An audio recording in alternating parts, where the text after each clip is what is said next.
जय श्री जगन्नाथ समस्त को मनोज एजुकेशन यूट्यूब चैनल को स्वागत। तो आसतु आज गोटे नुआ इनफॉरमेशन ये वीडियो माध्यम जाना। तो जो मैंने मत पचारे सार आमर third semester exam date sheet केबे आसो, तो से गोटे गुड न्यूज से डेट सीट आउट हो सारी। आपण मैंने केमती चेक करेंगे आसतु डिटेल्स जाना। प्रथम ओसूर ऑफिशियल साइट की जीवे, ओसू लिखि सर्च मारे, सर्च मारापर टिके स्क्रॉल करेंगे। स्क्रॉल कलापर देखिए लिखाई date sheet of PG third semester term end examination October 24 February 25 batch तार उपरे क्लिक करेंगे। टिके समय अपेक्षा करेंगे, जदि डाटा नेट स्लो थाए टिके लेट हम।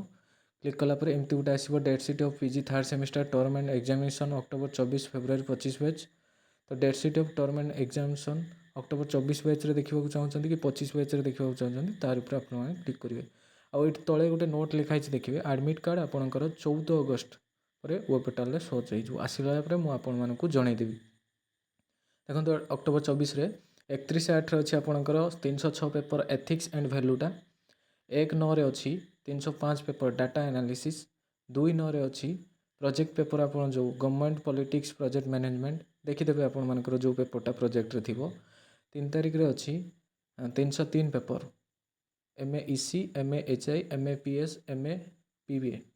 5 तारिख अच्छी PPS 302, 6 तारिख अच्छी PPS 301टा उल्टा एथर लास्ट आड़ आसी सेमती आपण मैंने फेब्रुआरी 25 बैच देखिपारे सेम रही 31/8 एथिक्स एंड भैल्यू, 1/9 रही डाटा एनालिसिस 305 पेपर, 2 तारिख रही आपंकर जो प्रोजेक्ट जार जो प्रोजेक्टा थी से देखिए प्रत्येक डिपार्टमेंट प्रोजेक्ट अलग अलग थाए।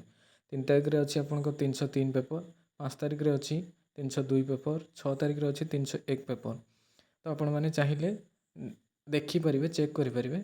आउ एडमिट कार्ड आपर 14 अगस्त आसो, आसिले मुझे जनईदेवी। यह गोटे छोटिया इनफॉरमेशन।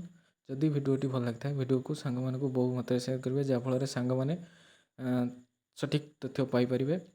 जदि आपण वीडियो भल लगी था लाइक शेयर सब्सक्राइब करेंगे। रोची धन्यवाद। जय श्री जगन्नाथ।